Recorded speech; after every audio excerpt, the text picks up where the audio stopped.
Welcome sa panibagong food adventure ng Sambo Eats. Ihanda ang tiyan at cravings dahil siguradong mabubusog kayo sa episode natin today. This time, samahan ninyo kami as we visit one of the precious gems ng Zamboanga City. Tara tikman natin ang rich and savory bok choy. Napaka-savory ng sabaw, napaka-meaty. Lasang-lasa mo talaga yung sarap ng sabaw nila. Mouth-watering barbecue. Napaka-mild ng sauce, hindi siya tulad ng ibang barbecue sauce na medyo matapang, medyo maanghang. Napaka-light ng lasa. At ang kanilang one-of-a-kind chicharon.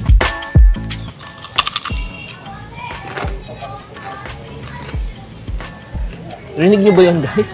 Crunching-crunchy yung chicharon.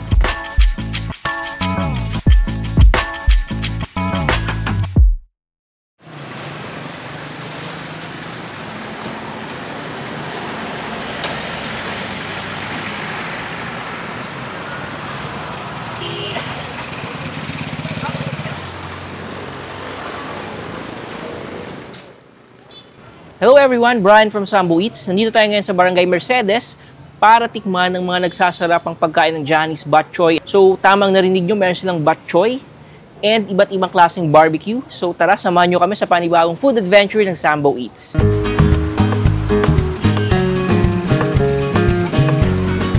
Hi, ako nga pala si John Edward Sanson, ang owner ng Johnny's Bok Choy and Food Corner. Actually, nagsimula ito nung November 2023. Yung Johnny's ay galing sa anak ko, yung second namin na lalaki, si Johnny. Siya yung nasa picture doon sa sa logo. Yung pinsan ko kasi marunong sa bok choy, kaya sabi ko, why not try natin itong bok choy mo? Baka sumikat ito. Doon kami nag-umpisa sa Barangay Kulianan. Mesa-mesa lang. Sa una, okay. Maraming tao na pumunta ng opening. Pero nung tumagal siya ng mga 1 week, bumaba na yung sales. Nakita ko yung effect na kailangan pala na maganda yung lugar kung saan kakain yung mga tao. Hindi pwede na Kaya umorder ako ng mga payong ganito, mga brown. Sinubukan kong ilagay doon sa daanan. At yun, medyo napansin nga ng mga tao yung At the same time, yung bok choy, okay, masarap man siya. Yun nga lang, walang lugar na pwede sila kumain ng maayos ba. Kaya doon, sabi ko, kailangan natin to ayusin. Actually, yung bok choy, ang chicharon na nilalagay lang namin is beef lang. Nagkataon, may chicharon kami, yung Johnny's pork chicharon nga. Sinubukan namin i-mix sa bok choy. Sabi ko, parang masarap man ito, may chicharon na pork. So instead of beef chicharon ang nilagay namin, pork na. So, doon sinubukan ko, sabi ko, masarap ito Why not i-introduce natin ito? So, nung dumating yung time na hinire na namin yung vlogger namin na si Sir Kogan Lacwatsero, tinry niya yung pagkain, at yun, binansagan niya yung special bok choy namin na bowl, yung malaki, binansagan niya ng overload bok choy. Doon yung bok choy namin parang naging matunog. Tsaka nung nakita nila yung tasa, may mga chicharon sa halos lahat yun nung after i-publish yung video. Pag may dumating na mga customer, saan ba yun, yung lugar ng bok choy na, yung vlogger na kumakain na masarap talaga, makita mo siya. Si Kogan, sabi ko. Dito yun, ma'am, sabi ko. That's why nag-isip kami, sabi ko, kailangan natin humanap ng place na may indoor din. Kaya pagka during rainy seasons, pwede natin sila turo na doon kayo sir sa or ma'am sa Johnny's Food Corner Mercedes. Kaya ito na yung kinuha namin na area.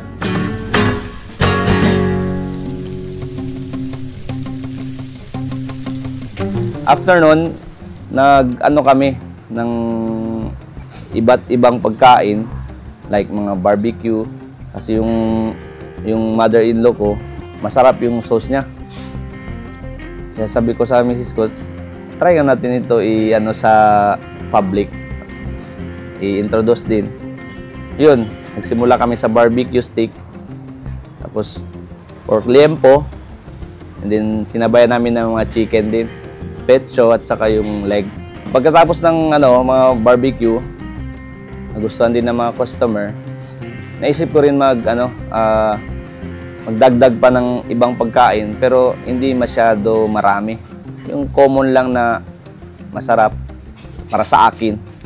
Kaya nag-search ako sa YouTube, ano pa kaya mga magandang pagkain na pwede i-introduce. Doon nagsimula ako mag-additional ng chicharon bulaklak, yung lechon kawali, pork spare ribs, para yung mga tao naman hindi sila mauumay sa isang klase lang na product.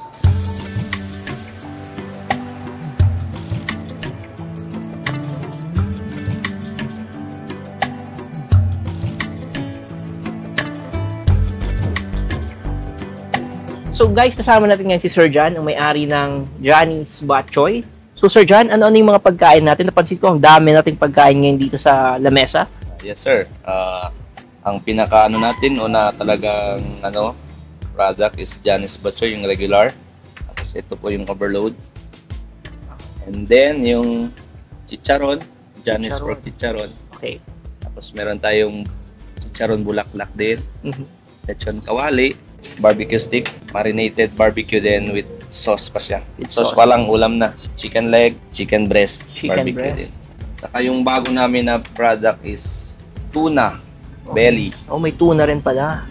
And tuna pa nga. Tuna pa nga. So, ano unang titikman natin dito ngayon, sir? Yung Bok Choy, sir. Okay. Ito kasi nakalalamig.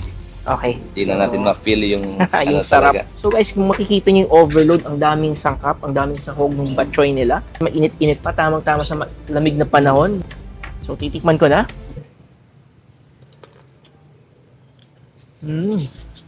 Napaka-savory nung sabaw, napaka-meaty. Lasang-lasa mo talaga yung sarap ng sabaw nila. And sir, magkano pala yung ganitong Bok Choy, yung overload niyo? Yung regular is 70 pesos. Okay. Itong is 100. 100. Overload. So kung bitin kayo sa regular size ng Bok Choy, so pwede kayong mag-overload Bok Choy. Kung once again, maraming sangkap and hindi ordinaryong chicharon yung gamit, kundi yung back fat na chicharon. So tikman naman natin yung noodles.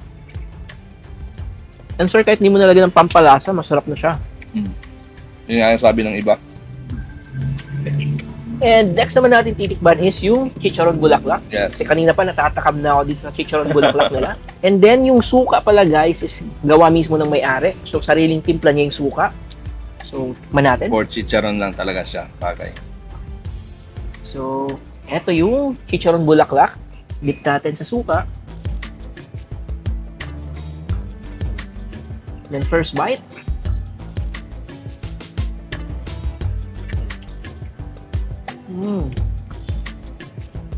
Napakalambot, napakasarap, napaka-tender. Di lang lalaban sa bibig yung chicharon bulaklak. And then yung suka, tamang-tama yung pagkakatimpla. Bagay na bagay siya sa chicharon bulaklak or kahit sa chicharon nila. So this time, tikman na naman natin yung chicharon. So purong back fat lang to sir, no? Yes sir, purong back fat. Iba yung skin. Iba yung skin. And kung makikita nyo guys, hindi lang taba or di lang skin, may laman na kasama.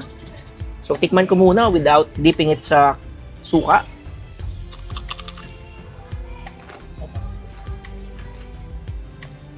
Rinig nyo ba yun guys? Crunchy yung chicharon. And masarap yung pagkaka-frito or pagkaka-different yung chicharon nila. Lasang-lasa mo talaga yung back fat. Hindi siya maalat. Unlike sa ibang chicharon na unang kagat, maalat na kagat. So sa Johnny's, siguradong masarap, hindi maalat. And hindi siya nakakaumay guys. Hindi ko pa siya dinidip sa suka. Pero masarap na siya, malasa na siya. So this time, dip naman natin siya sa suka.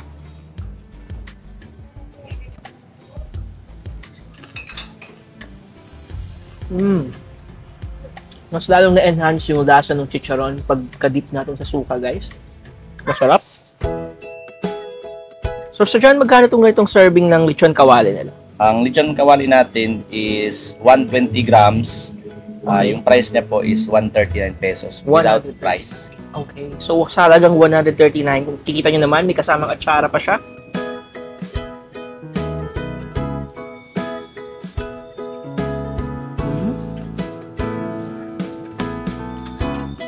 Tender ng karne. Masarap yung pagkaka-deep fry. 10 out of 10 tong lechon kawali na to. Masarap. Hindi nakakaumay. So, tikman naman natin yung isa sa mga best seller nila, which is yung barbecue. So, yan, kuha rin ng isa. Okay. So, yun. First bite nung Johnny's barbecue or pork barbecue. And pasingtabi sa mga viewers natin na kumakain ng pork. So, first bite nung pork barbecue.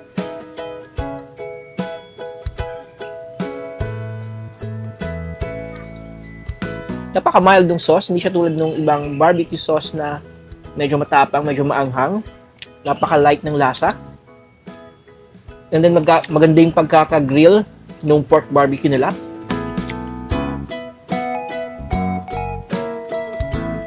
And Sir John, nabanggit nyo kanina, itong sauce is recipe ng mother-in-law nyo, no? Okay. Gustuhan ko, sabi ko, try nga natin i-anon ko sa public. Introduce. And magkano itong per stick nito, sir? Stick po nito is 20 pesos. 20 peso? Per stick. So yung barbecue nila, guys, is purong laman and sa dulo is yung taba. So hindi lang siya puros taba. Purong laman yung gamit nila sa pork barbecue. So Sir John, ano naman yung next na titikman natin? Yung tuna belly, sir. Tuna belly, okay. And yung tuna niya, sir, saan galing? Sa Jensen po ba? Jensen, sir. Okay, so Jensen pa pagaling yung tuna, guys. So, tikman natin.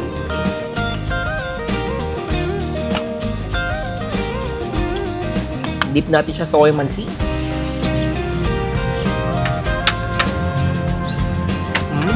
Malasa rin yung magkakamarinade no tuna belly nila. And once again, kung ayaw nyo kumain ng pork at di nyo gustong kumain ng chicharon, meron din silang tuna belly at tuna panga na mapipilian dito sa Johnny's. And may kasama na rin side dish. And sir, magkano tong serving nung tuna belly niyo at yung tuna panga? Yung serving po ng tuna belly at saka tuna panga, depende po sa size. Sa size? May extra small, kung gusto nyo ng mura. Meron small, meron medium, meron large. Depende po sa price. Pero nag-range siya ng from 90 to 150. 150. So, sa ganung halaga, guys, makakakain na kayo ng tuna belly at yung tuna panga. So, once again, galing pang Jensen. So, makakasigurado kayong fresh and masarap yung pagkakagrill. Tama-tama lang. Sulit na sulit ang food trip natin dito sa Johnny's Batchoy.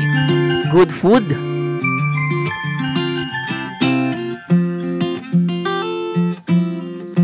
good people at good vibes. Sa bawat sulok ng Zamboanga, may mga tagong yaman na tulad ng Johnny's Batchoy. Tahimik pero tumatatak.